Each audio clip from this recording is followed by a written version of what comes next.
Welcome to iFilm, you guys. Hey. When you saw the finished film for the first time, was there a scene, a moment where all the day's drama of shooting came flooding back to you, and you were reminded of how it had to have been a really difficult shoot? Yeah. Yes. I think we all have our stories about things that we went through on the film that were terrifying, but that we overcame. And for me, watching the film, all the underwater sequences, that was very intense to watch because it was very intense to do. And when I went to do the film, I actually had a fear of drowning my whole life. And claustrophobia. So if you've seen the movie, you know that's half the film. So it was really good for me to go in there and just confront it. But watching the film made me confront it all over again. So for me, I wanted to see how can somebody act in another language, and do you feel something at the end of the movie? And I was happy that all the Portuguese that I learned, when I watched the scenes in Portuguese, it didn't matter what language I was speaking, the intent was there, and that's what I was the most happy about when I saw the film.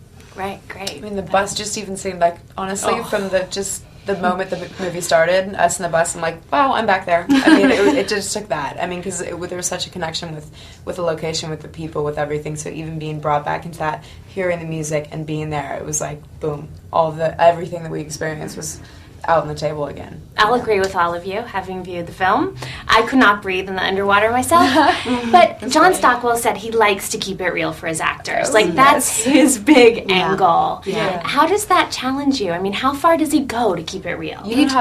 Go ahead. Well, you don't have any hair and makeup. If a makeup artist came near us, he was like, get away. He wanted everything to be real. He wanted no comfort. We had no trailers. We had no shoes on, no clothing, no makeup artist, nothing. He stripped away everything to the point where it's like a dogma film. You feel like you are running with no lights and you are living that dream of nightmare, actually, of the Turistas nightmare. And John Stockwell is known for that. We adore him for that. It's out of respect for the viewers. People don't want to watch a movie about people stranded and then see that their eyebrows are penciled in. Yes, exactly. And their hair is perfect. Yeah. You know, they have lip liner on. There's nothing worse than a woman that wakes up in the morning perfectly done. You're like, how does that happen? I don't wake up like that. I'd like to, but it doesn't happen. I think that's part of the reason that people are going to really connect emotionally to this film and have reactions that are very powerful and very real, because they will be able to sense how real everything was for us. And I think that really comes across. And for everything from the beginning, from the bus to the swimming, everything, people will feel that energy. Because we really went through it. We went through probably the hardest film the first day experience of shooting ever in my life. was pouring rain. I remember the first day we're like, this is what it's going to be like. And barefoot in a favela. Yes. In a favela. Barefoot in the dirtiest. You look on the ground and there was more. You just didn't look because it was like, I don't want to know what's between my toes right now at all. And we were looking at each other going, oh my God, it's raining, no shoes on because we're not wearing shoes. Where's tropical Brazil? Yes, and the continuity of the rain. And I thought, where's our trailer? After doing Amityville Horror in the rain, I said, I'm never doing a film in the rain again. First day it rains. I said, oh my God, they're going to have to match this for continuity. Cut to us in the dog kennel